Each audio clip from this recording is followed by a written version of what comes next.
If you're looking for a job, it turns out there are 5 big mistakes that job seekers often make. Joining us on the Kogo News Live line is workplace and employment expert Michael Ray Newman. So, Michael, what are these 5 mistakes? Hey, Ted. Hey. Well, there's a lot of complacency happens when you're really focused on just submitting and blowing out tons of resumes.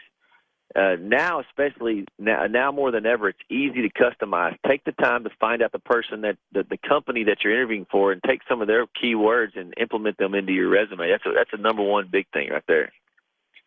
All right. What else? Well, a lot of times you don't take the time anymore to find out who's going to be interviewing you, and that's a huge thing right there. Because with social media, use technology to your advantage, because believe me, they're checking you out on your social media platforms. So turnabout's fair play. Take the time to find out who's interviewing you and know a little bit about the company, the culture, and the person also that's interviewing you. Even if if you don't know the person that's going to be interviewing until you get there, 3 minutes, 4 minutes before time, you can get on social media and figure it out in pretty short order. Yeah, it says 84% of people don't look for the hiring manager's name. Yeah, when we're training, that blows our mind at the number of people that do not even take the time to find that out and to check them out on LinkedIn. I'm not talking about finding out about their kids and walking in and saying, "Oh, I saw that you were at the lake last weekend." I'm not talking don't get escorted out by security, but just to know that this is a big part of it. Building rapport. It's starting to become a lost art. Knowing how to build rapport, and they check you out, so don't be afraid to check them out.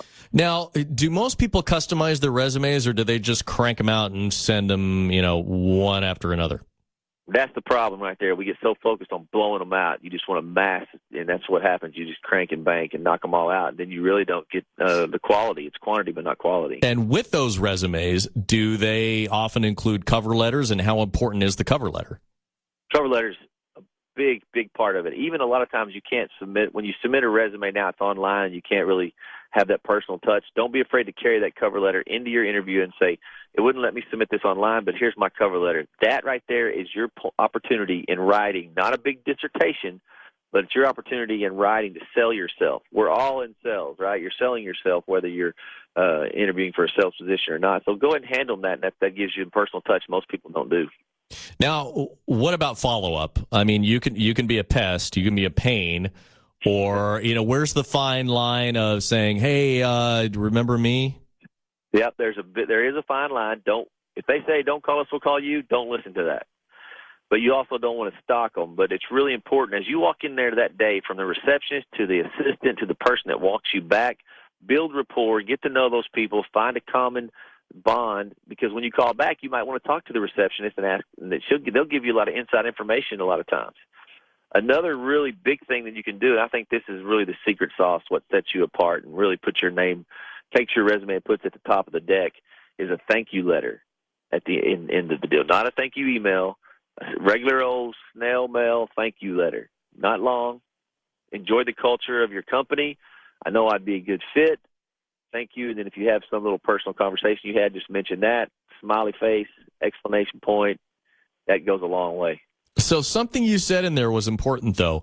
Don't do a thank you email? Yeah, no email, no text. Let's think about how that sets you apart now. And people just fire off an email if they do anything at all. But a handwritten snail mail, somebody opens up, how warm is that? The power of the written word is becoming more powerful as technology continues to overtake us. Well, that's some good advice. Workplace and employment expert, business coach, heads up training, Michael Ray Newman, joining us on the Kogo News Live line with some very interesting advice for job seekers out there, the mistakes that we make, and maybe, hey, you know what? Maybe if you listen to them, you'll land yourself a new job. Kogo News Time, 6:46.